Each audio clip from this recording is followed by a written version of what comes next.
Cidade no Além. Anotações em torno de nosso lar. 1.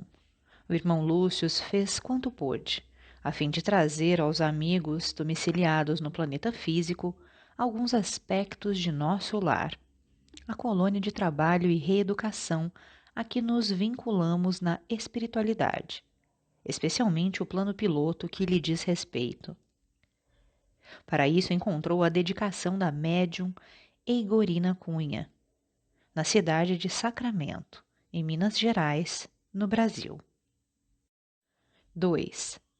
Terá conseguido transmitir minuciosamente toda a imagem do vasto contexto residencial a que nos referimos? De certo que não, mas estamos à frente de uma realização válida pelas formas e ideias básicas que o mencionado amigo alinhou cuidadosamente, através do intercâmbio espiritual. 3.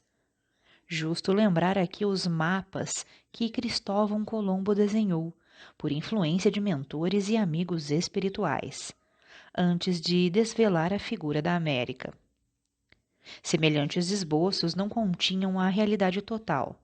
No entanto, demonstram até hoje que o valoroso navegador apresentava a configuração do novo continente em linhas essenciais. 4. Convém esclarecer que nosso lar é uma colônia-cidade, habitada por homens e mulheres, jovens e adultos, que já se desvencilharam do corpo físico. Outras colônias-cidades espirituais, porém, existem há centenas, em torno da Terra, obedecendo às leis que lhe regem os movimentos de rotação e translação. 5. Em toda parte, depois do berço, o homem no centro da natureza é defrontado pelos princípios de sequência, depois da morte também. 6.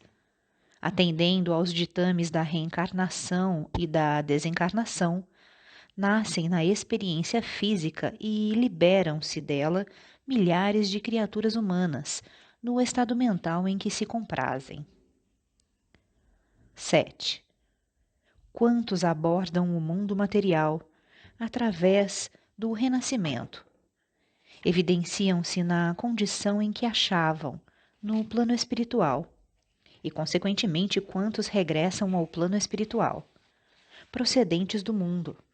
Lá se revelam tal qual se encontram, seja em matéria de evolução, ou seja ante a contabilidade da lei de causa e efeito. 8. Ninguém é constrangido a pensar dessa ou daquela forma, por força dos princípios universais que nos governam. Cada consciência encarnada ou desencarnada é livre, em pensamento, para escolher o caminho que lhe aprouver, ainda que esteja transitoriamente nos resultados infelizes de opções que haja feito no passado, resultado quais as criaturas pode amenizar ou agravar a própria situação na pauta da conduta que adote. 9.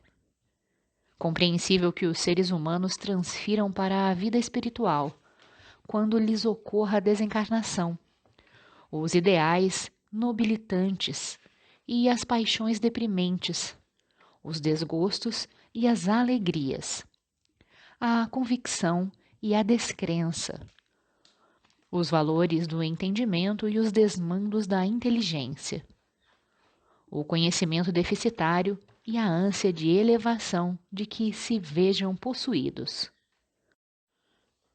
10. Renascendo na Terra, a personalidade espiritual permanece internada no veículo físico, cercada de testes que lhe aferem o valor alcançado, com alicerces na assimilação do que já tenha realizado de melhor em si mesma. E desencarnando, essa mesma personalidade patenteia claramente o que é, como está e em que degrau evolutivo se acomoda, irradiando de si própria o clima espiritual em que se lhe apraz viver e conviver. 11. No berço terrestre, a pessoa se reassume na família ou no grupo social em que deva reaprender lições e conclusões do pretérito, com o resgate de débitos que haja contraído, ou em que possa prosseguir nas tarefas de amor e cooperação, às quais livremente se empenha. 12. Na desencarnação, essa mesma pessoa retoma a companhia do grupo espiritual com que se afina, de modo a continuar mentalmente estanque, como deseja, ou de maneira a colher os resultados felizes no esforço de autossublimação que haja desenvolvido no plano físico, seja pelo aperfeiçoamento realizado em si mesma, ou seja pelas tarefas enobrecedoras que tem iniciado entre os homens, entretanto naturalmente no grupo de elevação a que se promoveu. 13. Todo espírito é livre, no pensamento, para melhorar-se, melhorando o campo de vivência em que esteja, ou para complicar-se, complicando o campo de experiências a que se vincule.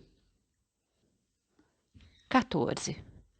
Nas colônias cidades ou colônias parques que gravitam em torno do plano físico, para domicílio transitório das inteligências desencarnadas, é natural que a luta do bem para extinguir o mal ou o desequilíbrio da mente continue com as características que lhe conhecemos na crosta da Terra. 15. A morte não opera milagres. O ser humano, além dela, prossegue no trabalho do autoburilamento, ou estacionário, enquanto não aceite a obrigação de renovar-se e evoluir. 16. As religiões, a filosofia e a ciência continuam, por necessidade das criaturas desencarnadas, crendo, estudando e experimentando na sustentação do progresso e do aprimoramento humano, oferecendo vastos domínios de serviço, nobilitando aos seus intérpretes, cultivadores e expoentes. 17. Considerando a necessidade das multidões de espíritos desencarnados, desvalidos de orientações, vítimas de paixões acalentadas por eles próprios, analfabetos da alma, desvairados pelos sentimentos possessivos, portadores de enfermidades e conflitos que eles mesmos atraem e alimentam, espíritos imaturos e desinformados de todas as procedências. É necessário que o lar de afinidades, o templo da fé, a escola e a predicação, a prece e o reconforto, o diálogo e a instrução, o hospital e a assistência, o socorro e os tratamentos de segregação funcionem nas comunidades do mais além, com extrema compreensão de quantos lhes esposam as tarefas salvadoras. 18. Para o esclarecimento gradativo dos espíritos desencarnados, que se revelam necessitados de apoio e de instrução, e contam-se por milhões, a palavra articulada, falada ou escrita, irradiada ou televisada, ainda é o processo mais rápido de comunicação. Embora a telepatia e a sublimação contem, além da morte, com círculos de iniciados, cada vez mais amplos, em elevados níveis de entendimento. 19. Justo que a didática no mais além utilize a lição, o exame, a exposição prática, os cursos vários de introdução ao conhecimento superior, a disciplina, o apólogo, a fábula, os exemplos da história e todos os recursos outros, das artes e da literatura, que sirvam de auxílio aos companheiros necessitados de conhecimento e motivação para o bem deles próprios. 20. Nos planos imediatos à experiência física, os felizes estão sempre dispostos ao trabalho em favor dos infelizes, os mais fortes a benefício dos mais fracos, os bons em socorro dos desequilibrados, e os mais sábios em apoio aos desorientados e ignorantes. 21. Nas comunidades de criaturas desencarnadas, a afinidade ao clima ideal para a união dos seres, o interesse pela ascensão do espírito aos planos superiores é a marca de todos aqueles que já despertaram para o respeito a Deus e para o amor ao próximo. O trabalho do bem é incessante. A religião não tem dogmatismo. A filosofia acata os melhores pensamentos onde se manifestem. A ciência é humanitária e o esforço pelo próprio aperfeiçoamento íntimo é impulso infatigável em todas as criaturas de boa vontade. 22. Além da morte, a vida continua, e com mais clareza. Aí se vê a realidade da teologia simples que rege a evolução, em tudo que a evolução possui em comum com a natureza. Abre aspas. A cada um as suas próprias obras. Fecha aspas. André Luiz. Uberaba, 17 de junho de 1983. Anotações recebidas pelo médium Francisco Cândido Xavier, em Uberaba, Minas Gerais. Cidade no Além. Explicação necessária. Desconhecida que sou da grande família espírita e do público em geral, a quem é destinada a mensagem deste livro, vinda do mundo maior. Com a minha pequena parcela de cooperação, gostaria de contar, neste limiar, um pouco da minha vida, para que os queridos leitores se inteirem da precariedade de recursos quais os espíritos dispuseram para se manifestarem por meu intermédio, o que pode explicar as falhas técnicas e às vezes elementares de desenho, principalmente tendo em vista a qualidade da matéria a ser retratada, que envolve aspectos, paisagens e coisas do mundo espiritual.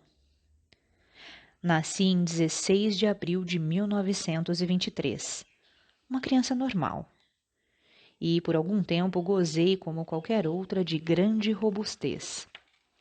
Certa manhã acordei tristonha e abatida. Mamãe dispensou-me todo o cuidado, empregando desde logo os recursos necessários para tirar-me daquele estado, quase inesperado de prostração. Contudo, atendendo à harmonia das leis do universo, iniciava-se naquele dia, 23 de abril de 1924, um processo de renovação que deveria atingir a mim e a toda a comunidade de apoio terreno de que desfrutava, num desdobramento de lições inesquecíveis e sumamente proveitosas. É que se iniciava ali, naqueles dias tranquilos do passado, um processo de regeneração que nos chegava através da paralisia infantil. Desde pequenina já era uma enamorada do céu, que exercia sobre mim uma atração fora do normal. Durante o dia, acompanhava o passeio das nuvens e a sua metamorfose contínua de formas nas quais procurava descobrir figuras de pessoas e coisas. À tarde, tinha encontro certo com o pôr do sol para extasiar-me no seu espetáculo de cores. E à noite deixava-me fascinar pelas estrelas distantes, sem poder, contudo, decifrar-lhes o significado e a grandeza. É que, imobilizada pela paralisia, presa a uma cadeira ou à cama, sempre pedia à mamãe que me pusesse à janela, para que eu pudesse vislumbrar o mundo exterior. E através daquela abertura iluminada, até hoje, sinto-me presa à contemplação do firmamento. Nos devaneios que nasciam nessa contemplação sublime, invariavelmente surgiam perguntas. Como poderia andar? Onde encontrar forças e recursos inabituais para vencer os impedimentos gerados pela enfermidade? Como poderia Deus, nosso Pai, me ajudar mais de perto? Foi quando, com a vontade de vencer as dificuldades e confiante em Deus, comecei a sentir a presença de benfeitores espirituais junto a mim, ganhando a convicção de que, com o auxílio deles, haveria de encontrar solução. Adquiri a certeza de que o pensamento é força criadora e que essa força, pela vontade de Deus, com o apoio dos amigos espirituais, poderia dar vida à minha perna paralítica e poderia andar. Depois de longos anos de esforços para pôr em prática os exercícios físicos e mentais recomendados pelos espíritos que me ajudavam, alcancei minha mocidade andando com o apoio de abençoada bengala e agradecendo a bênção da vida ao lado de meus pais queridos, Ataliba José da Cunha e Eurídice Milton Cunha, Sinhazinha. Nota de rodapé número 1. Irmã de Eurípides Barçanufo. Trabalhou com ele na farmácia há muitos anos e toda a sua vida dedicou aos necessitados. No plano espiritual, junto do esposo, continuou na seara de Jesus. Retornando ao texto. A dedicação e a sensibilidade de mamãe ajudaram-me a isentar-me de complexos psicológicos que costumam acompanhar os processos de regeneração aos quais muitas criaturas devem se submeter, como eu, nos desdobramentos das lições da vida. E moça, sentia-me uma pessoa normal, como outra qualquer, com a vida sorrindo ao meu derredor e com a alegria de levar de vencida a paralisia.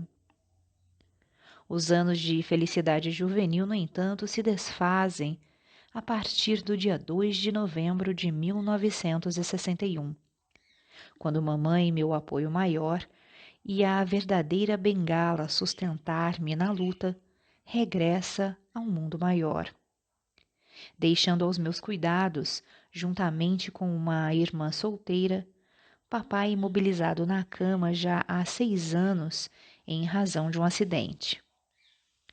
Órfão como nós, pela partida física daquele coração generoso que nos tutelava a existência, papai passou a se apoiar em nós, seus filhos, que o cercavam até que, em 1971, também retornasse ao mundo maior.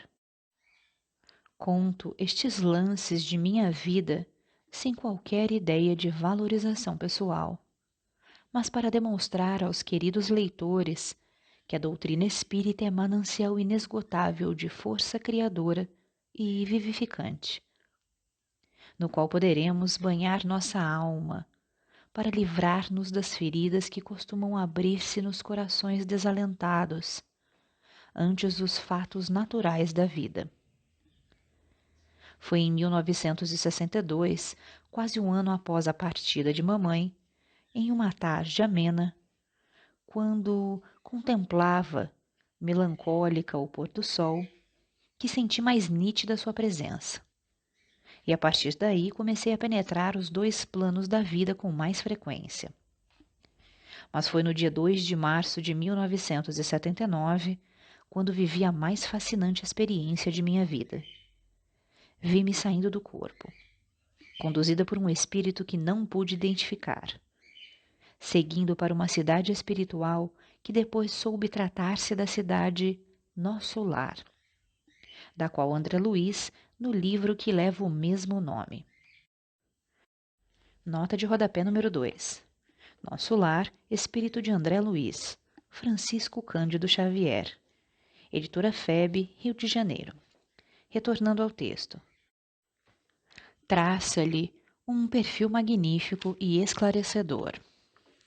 Vi a cidade com alguns detalhes, guardando ao despertar toda a recordação da experiência daquela noite maravilhosa que se interrompeu, em pleno amanhecer, quando o espírito que me acompanhava convidou-me a regressar à terra. Não podia perder a visão de tão belo acontecimento. E assim resolvi desenhar, retratando o que me foi possível conhecer naquela rápida visita. Esclareço que não sou desenhista, por isso os desenhos que elaborei, procurando retratar o que vi, não podem ter pretensão técnica nem bastarem para refletir inteiramente a beleza das formas gravadas no papel. Apesar disso, fiz o desenho e guardei-o sem revelar nada a ninguém. Depois de 3 anos, repetiu-se a experiência, com mais nitidez. E pude ver além do que havia visto, enquanto volitava sobre a cidade, embebendo-me nos detalhes de sua paisagem. O amigo espiritual que me conduzia deixou-me num departamento na cidade e foi para outro, atender às tarefas que lhe competiam. Permaneci à sua espera, e algum tempo depois chamaram-me através de um aparelho de comunicação interna, à feição de telefone, para informar-me que deveria ficar naquela sessão, uma vez que não convinha ir-me para onde ele estava, nas câmaras, onde havia muito sofrimento, prevenindo-me que me buscaria para o regresso. Acordei com um encaixamento brusco no corpo, sentindo ainda uma espécie de tontura da volitação, mas com a consciência integral de tudo o que havia visto. Dessa viagem saiu o segundo desenho ou planta baixa da cidade Nosso Lar, e que corresponde ao plano piloto, segundo esclareceu depois Francisco Cândido Xavier, nosso querido Chico. Devo esclarecer, no entanto, que, embora a forma seja a verdadeira, a cidade não se circunscreve ao número de casas e de quadras indicadas no desenho, apenas para efeito ilustrativo. Uma vez que se trata de uma cidade de vastas dimensões, que abriga cerca de 1 milhão de habitantes. Entusiasmada com o segundo desenho, mostrei-o a algumas pessoas mais íntimas e de minha confiança. Uma delas foi um primo, que levou a notícia a Francisco Cândido Xavier. O bondoso médium de Uberaba se interessou e pediu-me que lhe levasse os desenhos. E qual não foi a minha surpresa quando me afirmou se tratar da cidade Nosso Lar, correspondendo-lhe exatamente à forma. Sob estímulo de seu carinho e compreensão, procurei grafar outros detalhes da cidade que estão oferecidos neste livro. Depositei nas mãos de Francisco Cândido Xavier, que se incumbiu generosamente dos detalhes complementares e do encaminhamento do material para o Instituto de Difusão Espírita de Araras, que afinal o editou. Na oportunidade, devo agradecer a Deus e aos bons espíritos pela participação que tive neste trabalho, rogando escusas, inclusive aos leitores, pelas deficiências naturais impostas pelas minhas limitações pessoais. Eigorina Cunha, Sacramento, 4 de fevereiro de 1983. Cidade no Além. 1. A cidade Nosso Lar. Na vasta bibliografia mediúnica do médium Francisco Cândido Xavier, a cidade espiritual conhecida como Nosso Lar foi a primeira sociedade urbana da vida maior retratada com detalhes. Foi no livro do mesmo nome, editado pela Federação Espírita Brasileira, que o espírito de André Luiz, relatando suas experiências, forneceu descrições pormenorizadas acerca da organização da sociedade comunitária e das edificações que lhe servem de apoio material. Conta o abnegado médium que se surpreendeu pelo inusitado das revelações e que André Luiz, a fim de que ele desse livre curso aos seus relatos, certa noite levou-o em desprendimento espiritual até a cidade Nosso Lar, para que se inteirasse da sua existência e conhecesse pessoalmente alguns recantos retratados no livro. Realmente, o citado livro abria campos amplos e novos à indagação daqueles estudiosos que sentissem dificuldades para entender como a vida poderia prosseguir, normalmente sem saltos, após o desenlace físico. Difícil imaginar, ante a diversidade aparente das condições de encarnado e desencarnado, que o espírito pudesse habitar cidades edificadas e organizadas de modo semelhante às expressões terrenas. Os espíritos disseram a Allan Kardec, nota de rodapé número 1, questão número 234, o Livro dos Espíritos. Retornando ao texto. Os espíritos disseram a Allan Kardec que no mundo espiritual viviam em, abre aspas, espécies de acampamentos, de campos para se repousar de uma longa erraticidade, estado sempre um pouco penoso. Fecha aspas. Não se podia, é verdade, dar largas à imaginação para especular acerca do que seriam realmente essas espécies de acampamentos, por falta de referências mais claras que induzissem à idealização de comunidades de espíritos, habitando cidades estruturadas em edificações de natureza sólida, sobre terreno fértil à vegetação, e em tudo com estreita semelhança ao que conhecemos na crosta. Mas, a partir das informações veiculadas por André Luiz, passado o espanto natural que as revelações causaram, reconheceu-se que não poderia ocorrer de forma diferente. Habituados durante muitos séculos à idealização do céu e do inferno, em termos sem correspondência com as expressões humanas, ainda mesmo diante das revelações contidas nas obras da codificação, nos recusávamos a aceitar o óbvio. Se o espírito sobrevive ao corpo, e provas dessa sobrevivência foram abundantes a partir do surgimento da doutrina espírita, e se, por outro lado, os espíritos nos asseguravam que nos reuniríamos em famílias e agrupamentos, e que a vida continuava sem grandes mudanças depois da morte física, por que haveria de ser tão discrepante em relação aos moldes da vida terrena? Pelas recordações da vida espiritual, organizamos a vida terrena, e André Luiz nos mostra que esta é uma cópia imperfeita daquela. A partir da edição do livro, a cidade Nosso Lar ganhou o coração e a imaginação de todos os espíritas, que identificaram nela um modelo alentador das organizações e situações que aguardam o ser humano após a desencarnação. E por que não dizer um estímulo ao aproveitamento da existência física para conviver depois em comunidades idênticas ou melhores?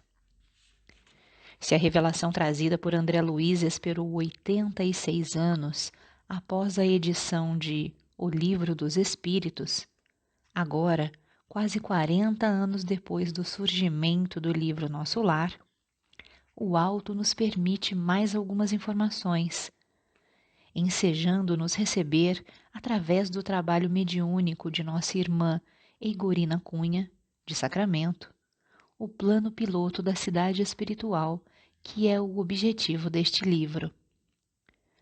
A cidade Nosso Lar, segundo informações veiculadas por André Luiz, foi fundada por portugueses distintos, desencarnados no Brasil, no século XVI, a partir de onde se localiza atualmente a governadoria. Conta que naquele trato de terra, onde se vêem edifícios de fino lavor e onde se congregam vibrações delicadas e nobres, os fundadores encontraram, abre aspas, as notas primitivas dos silvícolas do país e as construções infantis de suas mentes rudimentares, fecha aspas, devendo à custa de, abre aspas, serviço perseverante, solidariedade fraterna e amor espiritual. Fecha aspas. Conquistá-los e integrá-los para conseguirem seus objetivos. À época em que se pronunciou o amigo espiritual, a cidade contava com cerca de 1 milhão de habitantes. Tendo em vista que a cidade se divide segundo as necessidades de sua organização administrativa, permitimos-nos informar aos que ainda não leram o livro Nosso Lar que a Governadoria, órgão central, está assessorada pelo trabalho e organização de 6 ministérios, a saber, Ministérios da Regeneração, do Auxílio, da Comunicação, do Esclarecimento, da Elevação e da União Divina, que atuam nas áreas que os próprios nomes definem, sendo cada ministério dirigido por 12 ministros. Esclarecidos esses detalhes, passemos a considerar o plano piloto da cidade. Cidade no Além. 2. Plano piloto. Mencione-se desde logo que existem 2 desenhos. O primeiro, que abrange apenas a estrela, onde se localiza a governadoria e os conjuntos habitacionais, inscritos dentro dela, destinados aos trabalhadores de cada ministério. O segundo já engloba mais além os conjuntos residenciais, que, conquanto ainda afetos aos trabalhadores do ministério, podem ser adquiridos por estes através de bônus-horas e são suscetíveis de transmissão hereditária. Também nele se vê a grande muralha protetora da cidade. A cidade tem a forma de uma estrela de 6 pontas, localizando-se a governadoria no centro do círculo em que está inscrita a estrela. Da governadoria partem as coordenadas que dividem a cidade em 6 partes distintas, afetas cada uma ao mesmo número de organizações especializadas, em que se desdobra a administração pública, representadas, como já se disse, pelos Ministérios da Regeneração, do Auxílio, da Comunicação, do Esclarecimento, da Elevação e da União Divina. Assim, a cidade está dividida em 6 módulos, cada um deles partindo da governadoria, junto à qual se eleva a torre de cada ministério, configurando-se como o centro administrativo. À frente deles está a grande praça que o circunda e que, para que se avalie o seu tamanho, está apta para receber, comodamente, 1 milhão de pessoas. A médium descreve-a como belíssima, com um piso semelhante ao alabastro, com muitos bancos ao seu redor, sendo que nos espaços em que se vê o encontro dos vértices das bases dos triângulos, por detrás dos bancos existem fontes luminosas multicoloridas, e em torno delas flores graciosas e delicadas. Além da praça, temos os núcleos residenciais, em forma de triângulo, e, como já se disse, se destinam aos trabalhadores de cada ministério, sendo que os mais graduados residem mais próximos à praça e, portanto, ao centro administrativo. Essas casas pertencem à comunidade, e se um trabalhador se transfere para outro ministério, deve mudar-se também para residir junto ao seu local de trabalho. Os quadros que se vêem desenhados dentro do triângulo e junto à muralha são quadras onde se erguem as residências. Nos espaços que medeiam entre um núcleo habitacional e outro, seja em direção à muralha, seja em direção ao núcleo correspondente ao ministério vizinho, existem grandes parques arborizados, onde se erguem outras construções que não foram detalhadas na planta, destinadas ao lazer ou serviços aos habitantes.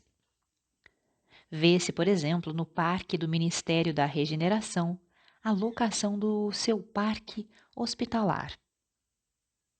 No Ministério da União Divina, o Bosque das Águas, e no Ministério da Elevação, o campo da música, todos referidos no livro Nosso Lar. Cada núcleo residencial é cortado, no centro, por ampla avenida arborizada que o liga à praça principal e à governadoria, e que se inicia junto à muralha. Entre os núcleos em forma de triângulo e a muralha estão os núcleos residenciais destinados aos espíritos, que, por seus méritos, podem adquirir suas casas mediante pagamento em bônus hora, que é a unidade monetária padrão, correspondente a 1 hora de trabalho prestado à comunidade. Estas casas, pertencendo aos que as adquirem, podem ser objeto de herança.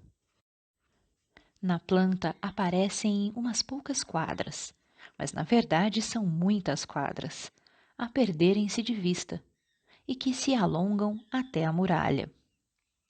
Circundando toda a cidade está a grande muralha protetora, onde se acham assestadas as baterias de projeção magnética, para defesa contra as arremetidas dos espíritos inferiores. O que não deve estranhar, porque, como sabemos, a cidade está situada numa esfera espiritual de transição, abrigando espíritos que ainda devem se reencarnar. Por fora da muralha estão os campos de cultivo de vegetais destinados à alimentação pública. A planta da cidade, no entanto, carece de medidas que nos propiciem uma exata compreensão do seu tamanho.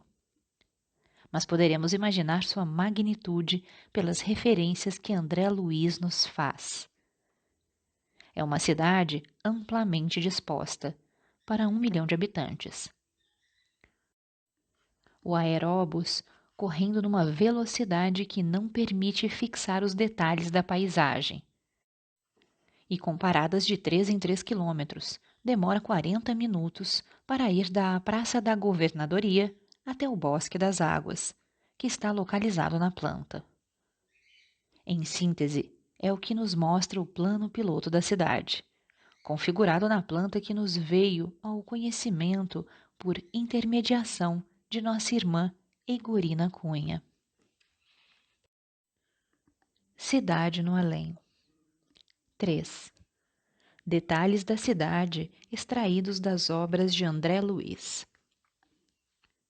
O livro Nosso Lar, principalmente, é rico em detalhes acerca da cidade, de seus logradouros e de suas edificações. Passamos a reproduzi-las na ordem em que se apresentam, citando ao final o número da página do livro. 25ª edição, 1982. Embora transportado à maneira de ferido comum, lobriguei o quadro confortante que se desdobrava à minha vista. Clarencio, que se apoiava num cajado de substância luminosa, deteve-se à frente de grande porta encravada em altos muros, coberto de trepadeiras floridas e graciosas. Tateando um ponto da muralha, fez-se longa abertura, através da qual penetramos, silenciosos. Branda claridade inundava ali todas as coisas. Ao longe, gracioso foco de luz dava a ideia de um pôr-do-sol em tardes primaveris. À medida que avançávamos, conseguia identificar preciosas construções, situadas em extensos jardins. Ao sinal de Clarencio, os condutores depuseram devagarinho a maca improvisada. A meus olhos surgiu então a porta acolhedora de alvo edifício, à afeição de grande hospital terreno. 2 jovens, envergando túnicas de nível linho, acorreram pressurosos ao chamado de meu benfeitor. E quando me acomodavam um leito de emergência para me conduzirem cuidadosamente ao interior, ouvi o generoso ancião recomendar, carinhoso: guardem nosso tutelado no pavilhão da direita. Esperam agora por mim. Amanhã cedo voltarei a vê-lo. Enderecei-lhe um olhar de gratidão, ao mesmo tempo que era conduzido a confortável aposento de amplas proporções, ricamente mobiliado, onde me ofereceram um leito acolhedor. Páginas 26 e 27. Aquela melodia renovava minhas energias profundas. Levantei-me vencendo dificuldades e agarrei-me ao braço fraternal que se me estendia. Seguindo vacilante, cheguei à enorme salão, onde numerosa assembleia meditava em silêncio, profundamente recolhida. Da abóboda cheia de claridade brilhante pendiam delicadas e flóreas guirlandas, que vinham do teto à base, formando radiosos símbolos de espiritualidade superior. Ninguém parecia dar conta da minha presença, ao passo que mal dissimulava eu a surpresa inexcedível. Todos os circunstantes atentos pareciam aguardar alguma coisa.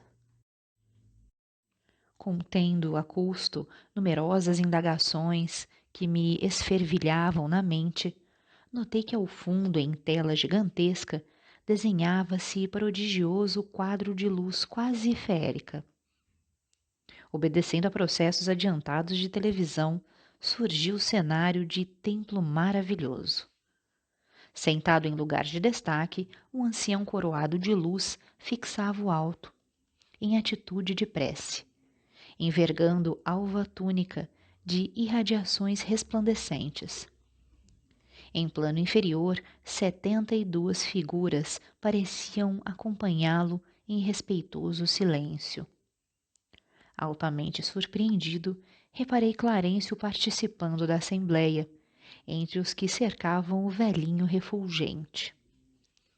Apertei o braço do enfermeiro amigo, e compreendendo ele que minhas perguntas não se fariam esperar, esclareceu em voz baixa, que mais se assemelhavam a leve sopro. Conserve-se tranquilo. Todas as residências e instituições de nosso lar estão orando com o governador, através da audição e visão à distância.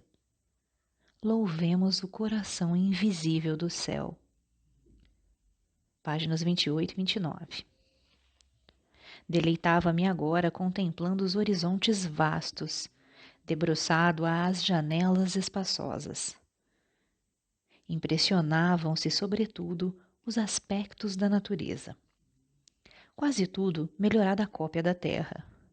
Cores mais harmônicas, substâncias mais delicadas. Forrava-se o solo de vegetação. Grandes árvores, pomares fartos e jardins deliciosos. Desenhavam-se montes coroados de luz, em continuidade à planície onde a colônia repousava. Todos os departamentos apareciam cultivados com esmero. À pequena distância, alteavam-se graciosos edifícios.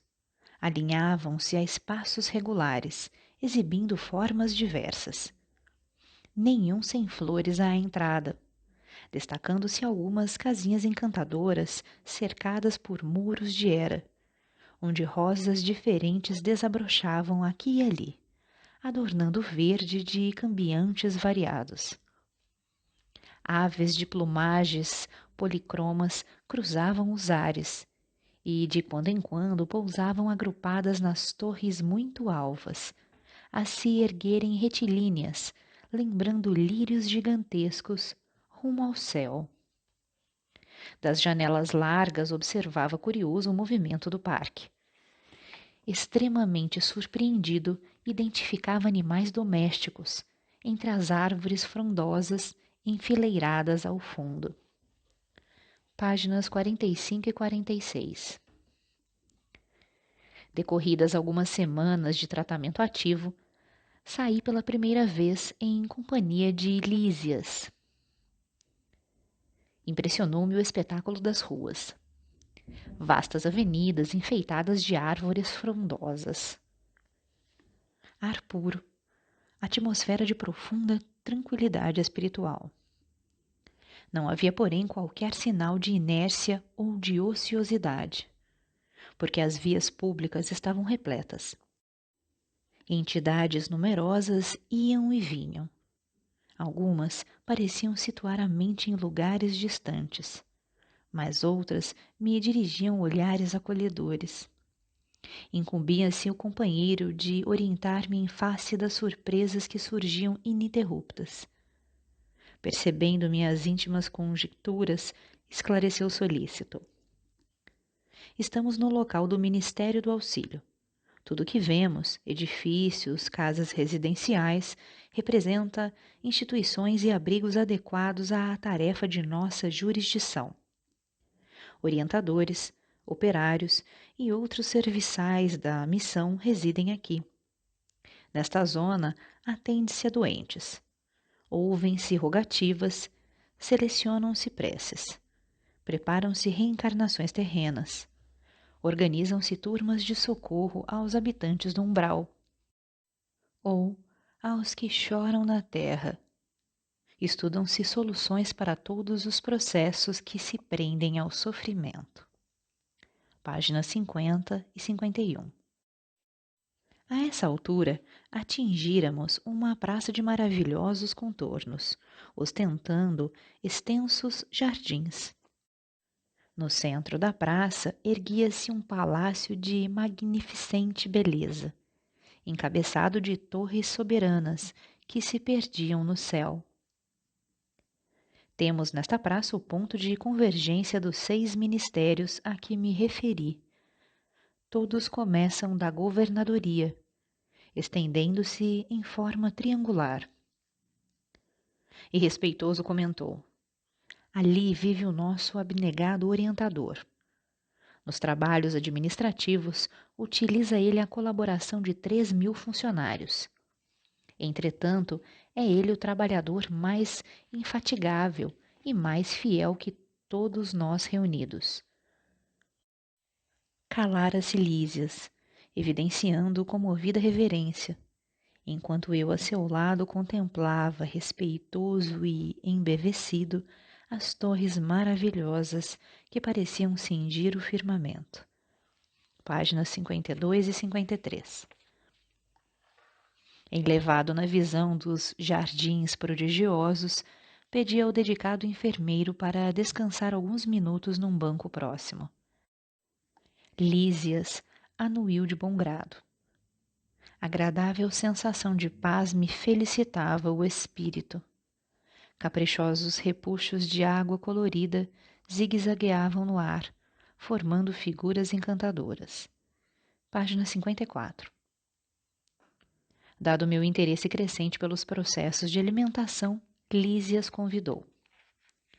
Vamos ao grande reservatório da colônia. Lá observará coisas interessantes. Verá que a água é quase tudo em nossa estância de transição. Curiosíssimo, acompanhei o enfermeiro sem vacilar. Chegados a extenso ângulo da praça, o generoso amigo acrescentou: esperemos o aeróbus. Nota número 1. Carro aéreo, que seria na Terra um grande funicular. Retornando ao texto. Mal me refazia da surpresa quando surgiu o grande carro, suspenso do solo a uma altura de 5 metros mais ou menos, e repleto de passageiros. Ao descer até nós, à maneira de um elevador terrestre, examinei-o com atenção. Não era máquina conhecida na Terra. Constituída de material muito flexível, tinha enorme comprimento, parecendo ligada a fios invisíveis, em virtude do grande número de antenas na tolda. Mais tarde confirmei minhas suposições, visitando as grandes oficinas do Serviço de Trânsito e Transporte. Lísias não me deu tempo a indagações. Aboletados convenientemente no recinto confortável, seguimos silenciosos. Experimentava a timidez natural do homem desambientado, entre desconhecidos. A velocidade era tanta que não permitia fixar os detalhes das construções escalonadas no extenso percurso. A distância não era pequena, porque só depois de 40 minutos, incluindo ligeiras paradas de 3 em 3 quilômetros, me convidou Lísias a descer, sorridente e calmo. deslumbrou-me o panorama de belezas sublimes. O bosque em floração maravilhosa embalsamava o vento fresco de inebriante perfume. Tudo em prodígio de cores e luzes cariciosas. Entre margens bordadas de grama viçosa, toda esmaltada de azulíneas flores, deslizava um rio de grandes proporções. A corrente rolava tranquila, mas tão cristalina que parecia tonalizada em matiz celeste, em vista dos reflexos do firmamento. Estradas largas cortavam a verdura da paisagem. Plantadas a espaços regulares, árvores frondosas ofereciam sombra amiga, à maneira de pousos deliciosos, na claridade do sol confortador. Bancos de caprichosos formatos convidavam ao descanso. Notando meu deslumbramento, Lísias explicou. Estamos no Bosque das Águas. Temos aqui uma das mais belas regiões de nosso lar. Trata-se de um dos locais prediletos para as excursões dos amantes, que aqui vêm tecer as mais lindas promessas de amor e fidelidade para as experiências da terra. A observação ensejava considerações muito interessantes, mas Lísias não me deu aso a perguntas nesse particular. Indicando um edifício de enormes proporções, esclareceu. Ali é o grande reservatório da colônia. Todo o volume do Rio Azul que temos à vista é absorvido em caixas imensas de distribuição. As águas que servem a todas as atividades da colônia partem daqui. Em seguida, reúnem-se novamente, abaixo dos serviços da regeneração, e voltam a constituir o rio, que prossegue o curso normal, rumo ao grande oceano de substâncias invisíveis para a Terra. Páginas 59, 60 e 61. Passados minutos, eis-nos à porta de graciosa construção, cercada de colorido jardim. Página 96. O nosso lar dentro de nosso lar. Ao tinido brando da campainha no interior, surgiu à porta, simpática matrona. Página 96. Entramos. Ambiente simples e acolhedor. Móveis quase idênticos aos terrestres. Objetos em geral, demonstrando pequeninas variantes. Quadros de sublime significação espiritual. Um piano de notáveis proporções. Descansando sobre ele, grande harpa talhada em linhas nobres e delicadas. Identificando minha curiosidade, Lísias falou prazenteiro. Página 97. Em seguida, chamou-me Lísias para ver algumas dependências da casa. Demorando-me na sala de banho, cujas instalações interessantes me maravilharam. Tudo simples, mas confortável. Página 98. Como se encara o problema da propriedade na colônia? Esta casa, por exemplo, pertence-lhe? Ela sorriu e esclareceu. Tal como se dá na terra, a propriedade aqui é relativa. Nossas aquisições são feitas à base de horas de trabalho. O bônus hora, no fundo, é o nosso dinheiro.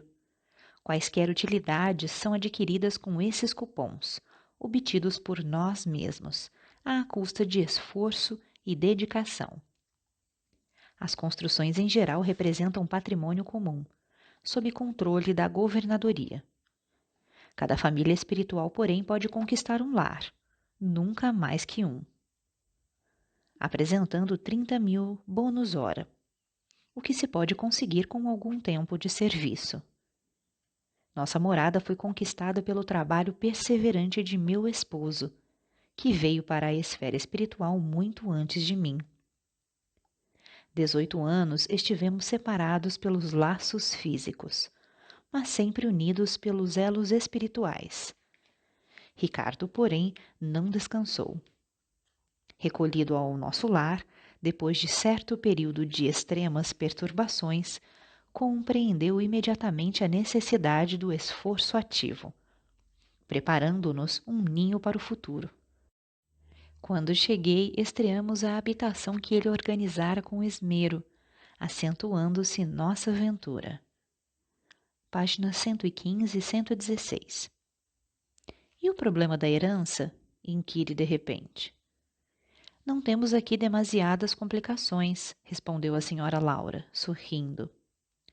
Vejamos, por exemplo, o meu caso. Aproxima-se o tempo do meu regresso aos planos da crosta. Tenho comigo 3.000 bônus hora auxílio, no meu quadro de economia pessoal. Não posso legá-los à minha filha que está a chegar, porque esses valores serão revertidos ao patrimônio comum, permanecendo minha família apenas com direito de herança ao lar. No entanto, minha ficha de serviço autoriza-me a interceder por ela e preparar-lhe aqui trabalho e concurso amigo, assegurando-me igualmente o valioso auxílio das organizações de nossa colônia espiritual, durante minha permanência nos círculos carnais.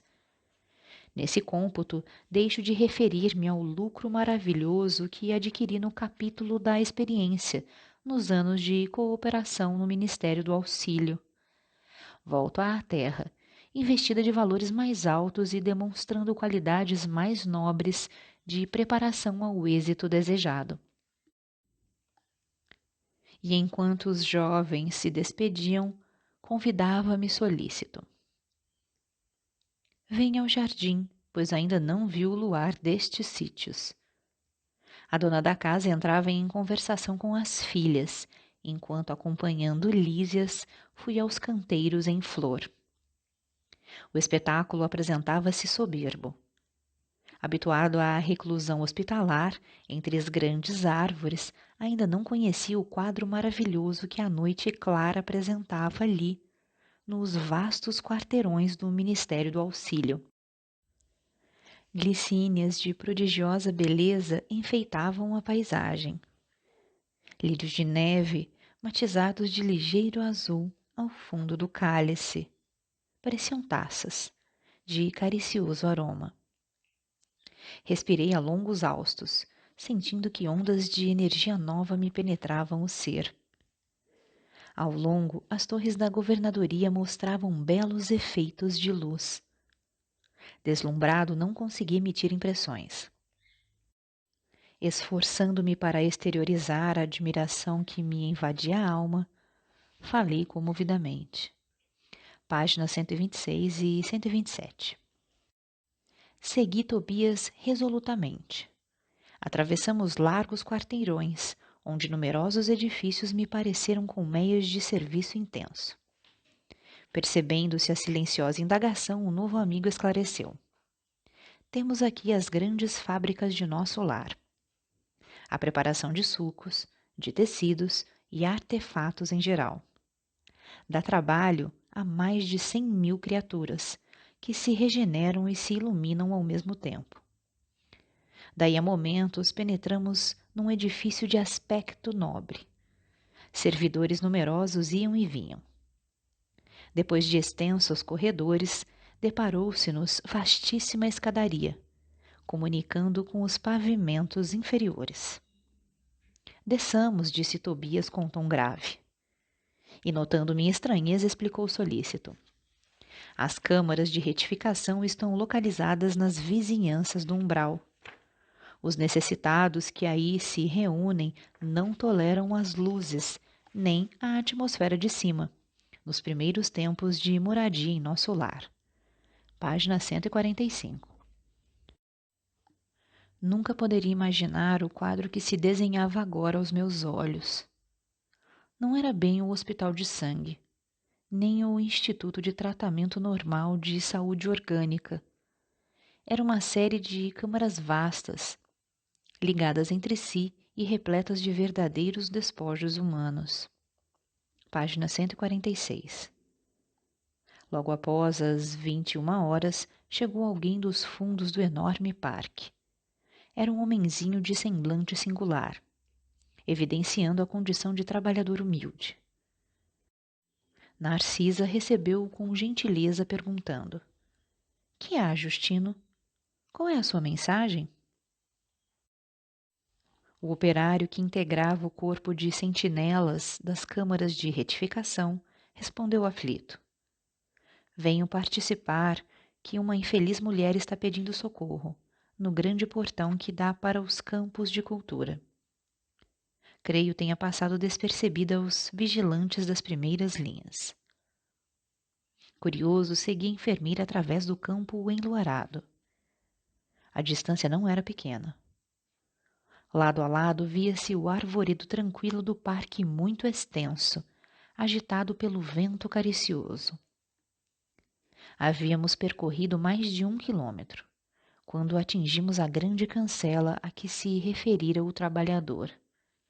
Páginas 168 e 169. Agora que penetrara o parque banhado de luz, experimentava singular fascinação.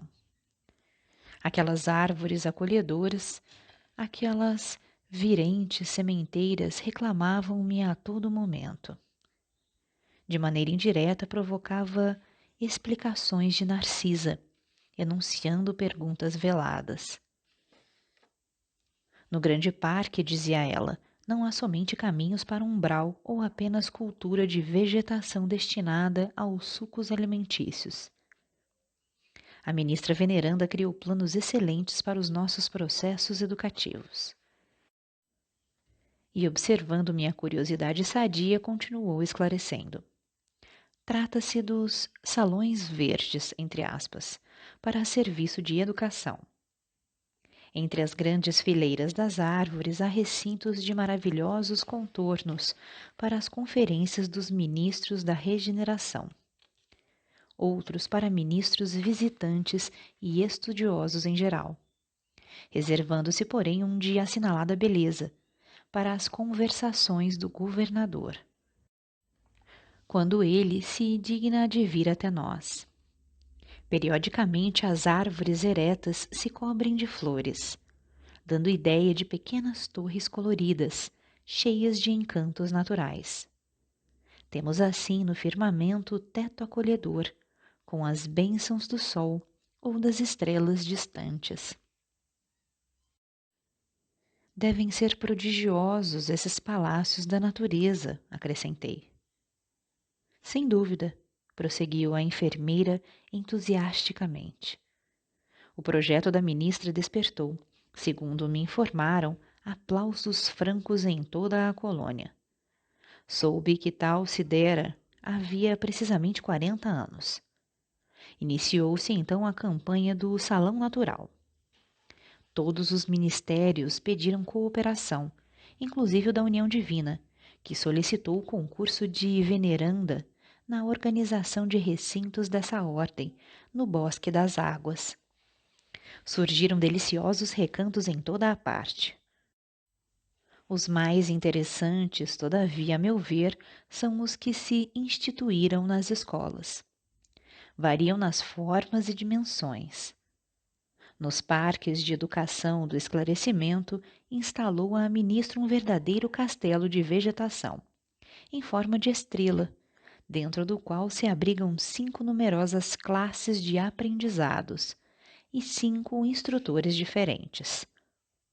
No centro funciona enorme aparelho destinado a demonstrações pela imagem, à maneira do cinematógrafo terrestre, com o qual é possível levar a efeito 5 projeções variadas simultaneamente. Essa iniciativa melhorou consideravelmente a cidade, unindo no mesmo esforço o serviço proveitoso à utilidade prática e à beleza espiritual. Valendo-me da pausa natural, interpelei. E o mobiliário dos salões, tal como dos grandes recintos terrenos? Narcisa sorriu e acentuou. Há diferença. A ministra ideou os quadros evangélicos do tempo que assinalou a passagem do Cristo pelo mundo e sugeriu recursos da própria natureza. Cada salão natural tem bancos e poltronas esculturados na substância do solo, forrados de relva olente e macia. Isso imprime formosura e disposições características. Disse a organizadora que seria justo lembrar as preleções do mestre em plena praia, quando de suas divinas excursões junto ao Tiberíades, e dessa recordação surgiu o empreendimento do mobiliário natural. A conservação exige cuidados permanentes, mas a beleza dos quadros representa vasta compensação. A essa altura, interrompeu-se a bondosa enfermeira, mas, identificando-me o interesse silencioso, prosseguiu. O mais belo recinto do nosso ministério é o destinado às palestras do governador. A ministra veneranda descobriu que ele sempre estimou as paisagens de gosto helênico, mais antigo, e decorou o salão a traços especiais, formados em pequenos canais de água fresca, pontes graciosas, lagos minúsculos, palanquins de arvoredo e frondejante vegetação. Cada mês do ano mostra cores diferentes, em razão das flores que se vão modificando em espécie de 30 a 30 dias. A ministra reserva o mais lindo aspecto para o mês de dezembro, em comemoração ao Natal de Jesus, quando a cidade recebe os mais formosos pensamentos e as mais vigorosas promessas dos nossos companheiros encarnados na terra, e envia por sua vez ardentes afirmações de esperança e serviço às esferas superiores, em homenagem ao Mestre dos Mestres. Esse salão é nota de júbilo para os nossos ministérios. Talvez já saiba que o governador aqui vem quase que semanalmente, aos domingos. Ali permanece longas horas, conferenciando com os ministros da regeneração, conversando com os trabalhadores, oferecendo sugestões valiosas, examinando nossas vizinhanças com umbral, recebendo nossos votos e visitas e confortando enfermos convalescentes. À noitinha, quando pode demorar-se, ouve música e assiste a números de arte, executados por jovens e crianças dos nossos educandários. A maioria dos forasteiros que se hospedam em nosso lar costuma vir até aqui só no propósito de conhecer esse palácio natural, que acomoda confortavelmente mais de 30.000 pessoas. Ouvindo os interessantes informes, eu experimentava um misto de alegria e curiosidade. O salão da ministra veneranda, continuou Narcisa animadamente, é também esplêndido recinto, cuja conservação nos merece especial carinho. Páginas 175 a 178. Poucos minutos antes de meia-noite, Narcisa permitiu minha ida ao grande portão das câmaras. Os samaritanos deviam estar nas vizinhanças. Era imprescindível observar-lhes a volta, para tomar providências.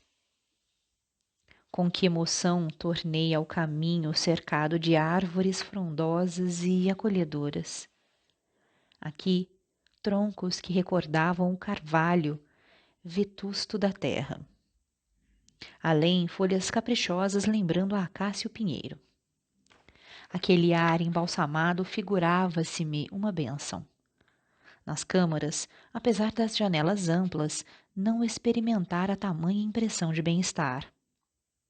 Assim caminhava silencioso sob as frondes carinhosas. Ventos frescos agitavam-nas de manso, envolvendo-me em sensações de repouso. Página 180. Estacaram as matilhas de cães ao nosso lado, conduzidas por trabalhadores de pulso firme. Daí a minutos estávamos todos enfrentando os enormes corredores de ingresso às câmaras de retificação. Página 185. Chegada a hora destinada à preleção da ministra, que se realizou após a oração vespertina, dirigi-me em companhia de Narcisa e Salústio, para o grande salão em plena natureza. Verdadeira maravilha o recinto verde, onde grandes bancos de relva nos acolheram confortavelmente. Flores variadas, brilhando à luz de belos candelabros, exalavam delicado perfume. Calculei a assistência em mais de 1000 pessoas. Na disposição comum da grande assembleia, notei que 20 entidades se assentavam em local destacado entre nós outros e a eminência florida, onde se via a poltrona da instrutora. Página 201.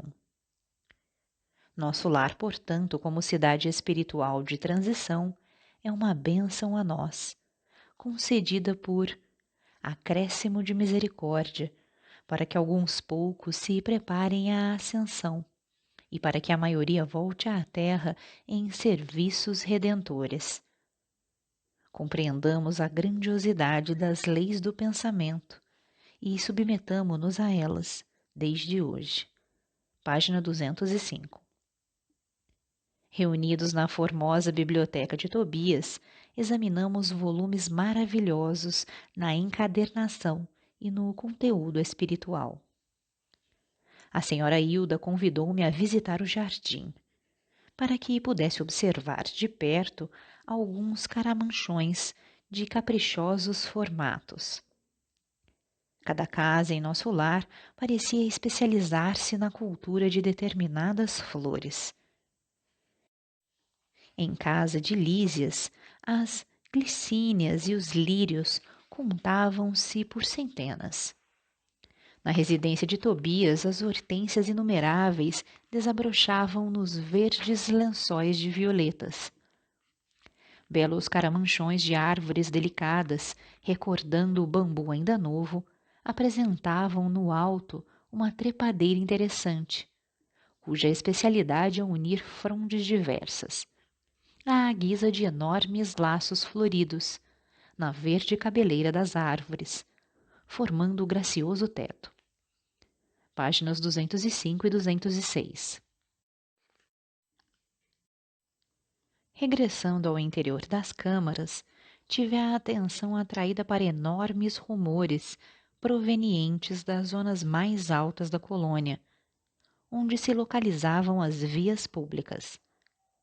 Chegados aos pavimentos superiores, de onde nos poderíamos encaminhar à Praça da Governadoria, notamos intenso movimento em todos os setores.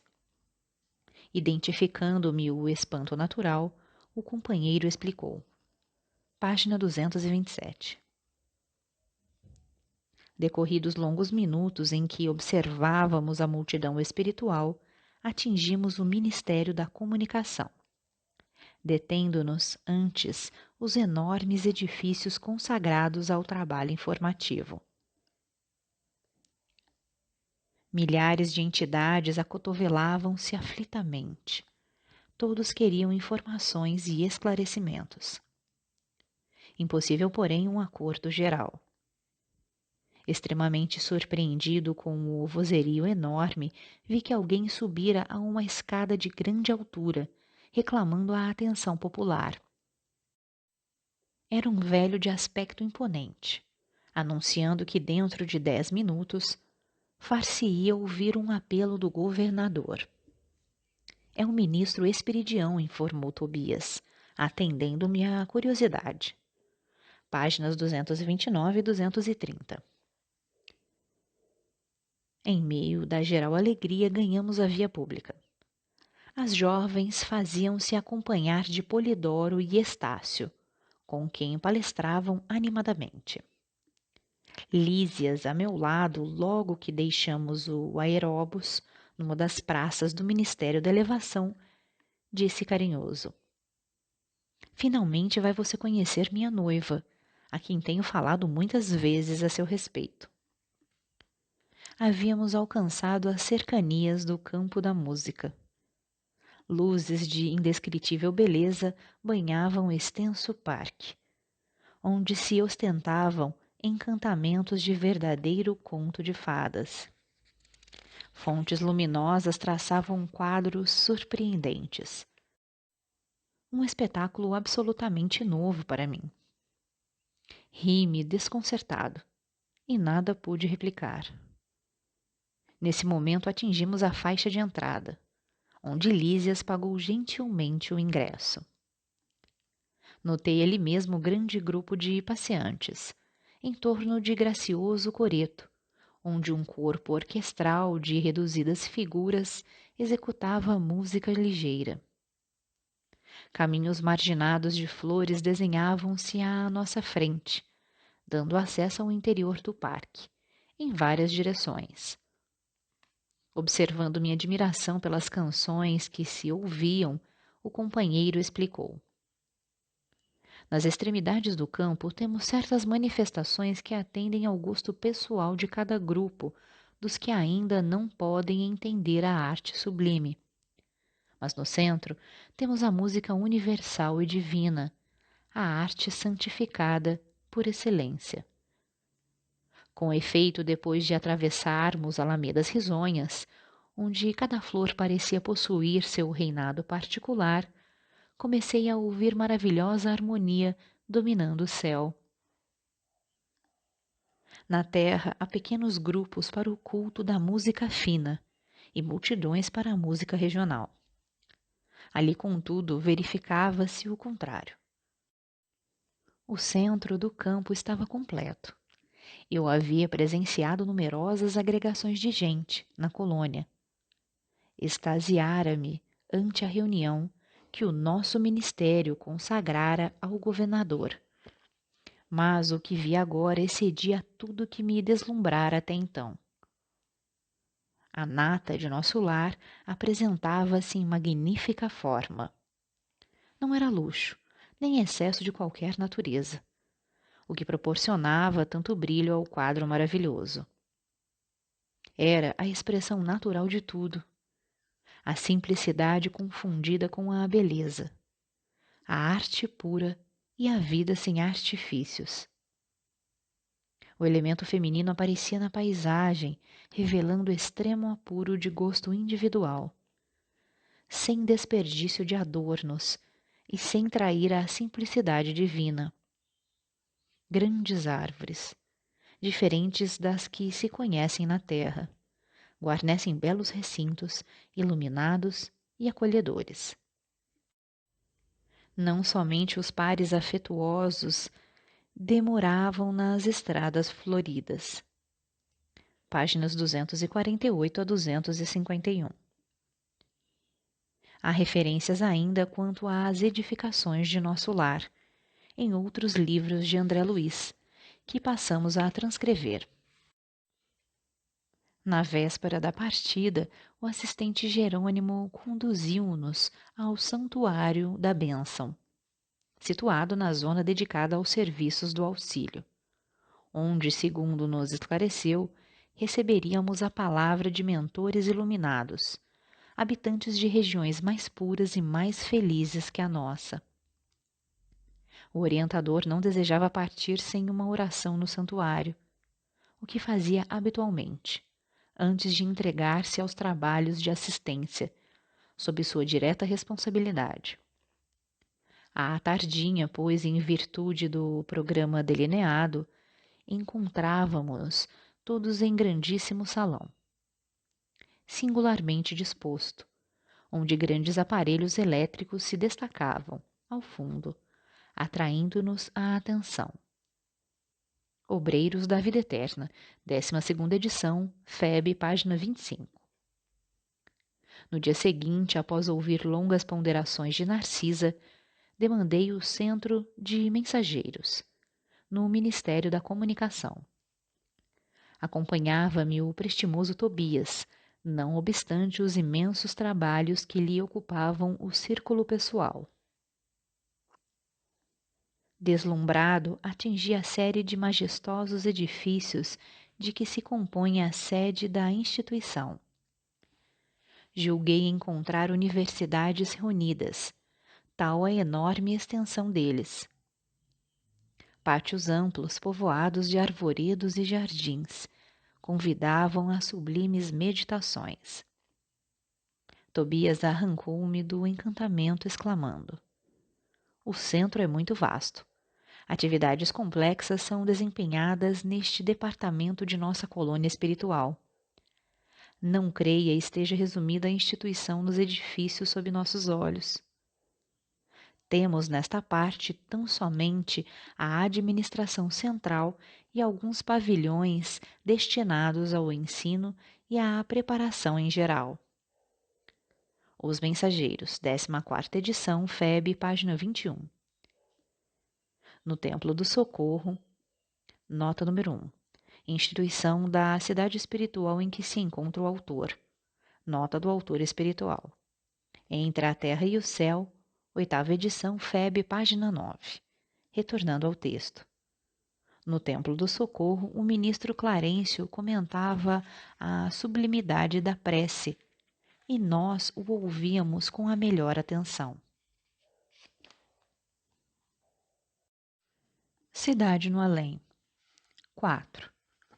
Localização de nosso lar. Esferas espirituais. A ilustração da página 79 nos mostra o campo magnético da Terra, dividido em 7 esferas. Seguindo a tradicional concepção dos 7 céus de que nos falam os antigos estudiosos das coisas espirituais.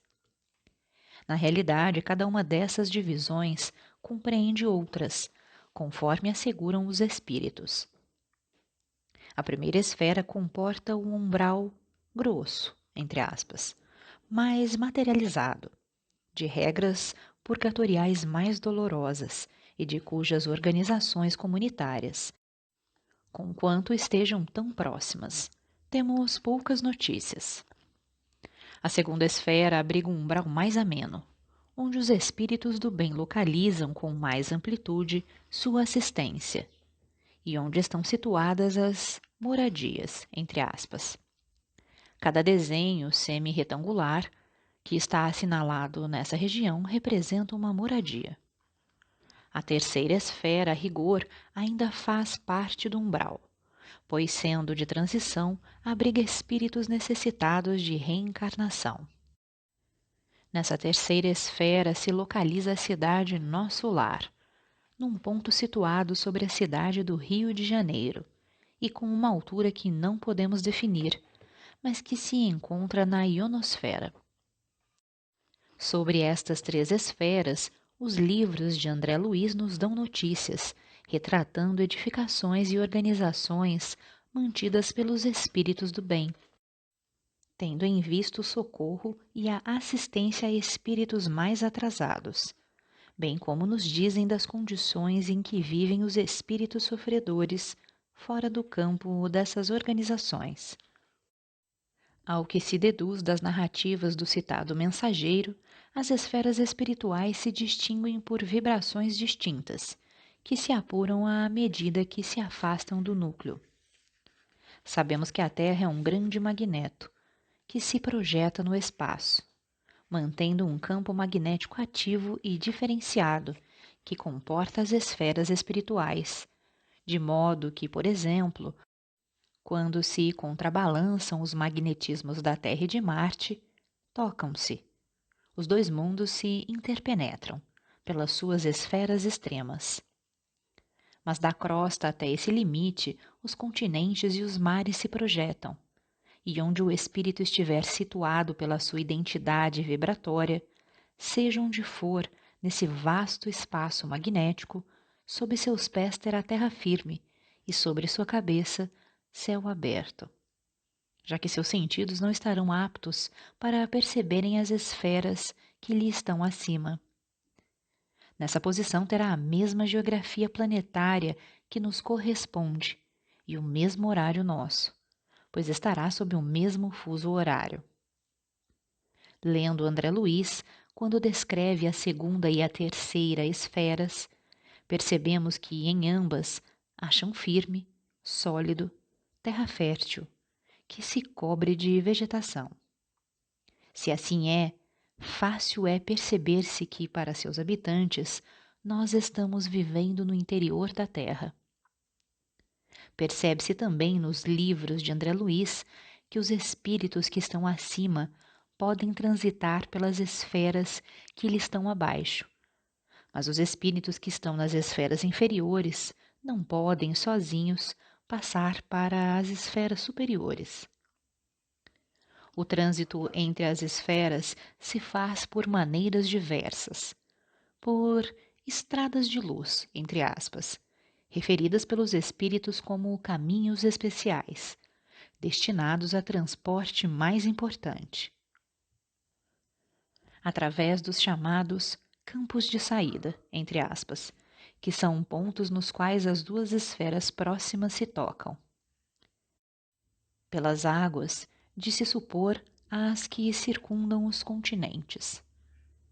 À página 50 de Libertação, nona edição, encontramos referências aos campos de saída, entre aspas. Quando relata a maneira pela qual, em sonho, passou para uma esfera superior. Nota de rodapé número 1. Nosso Lar, página 196, 25ª edição. André Luiz se refere a uma embarcação, com um timoneiro, sustendo o leme e com um movimento de ascensão, indo sair à frente de um porto, tudo indicando que a passagem se deu através das águas do oceano. Claro que se tratam de alguns aspectos rudimentares dessa questão importantíssima, que é a das esferas espirituais da Terra.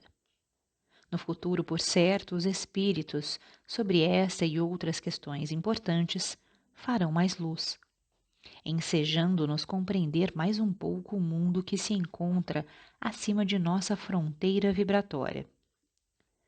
É o que se deduz da afirmação contida à página 85, do livro Os Mensageiros, 14ª edição, e que transcrevemos encerrando este capítulo. Abre aspas. Há, porém, André, outros mundos sutis, dentro dos mundos grosseiros, maravilhosas esferas que se interpenetram. O olho humano sofre variadas limitações e todas as lentes físicas reunidas não conseguiriam surpreender o campo da alma, que exige o desenvolvimento das faculdades espirituais para tornar-se perceptível. A eletricidade e o magnetismo são duas correntes poderosas que começam a descortinar aos nossos irmãos encarnados alguma coisa dos infinitos potenciais do invisível. Mas ainda é cedo para cogitarmos de êxito completo. Somente ao homem de sentidos espirituais desenvolvidos é possível revelar alguns pormenores das paisagens sob nossos olhos. A maioria das criaturas ligadas à crosta não entende estas verdades, senão após perderem os laços físicos mais grosseiros. É da lei que não devemos ver senão o que possamos observar com proveito. Fecha aspas.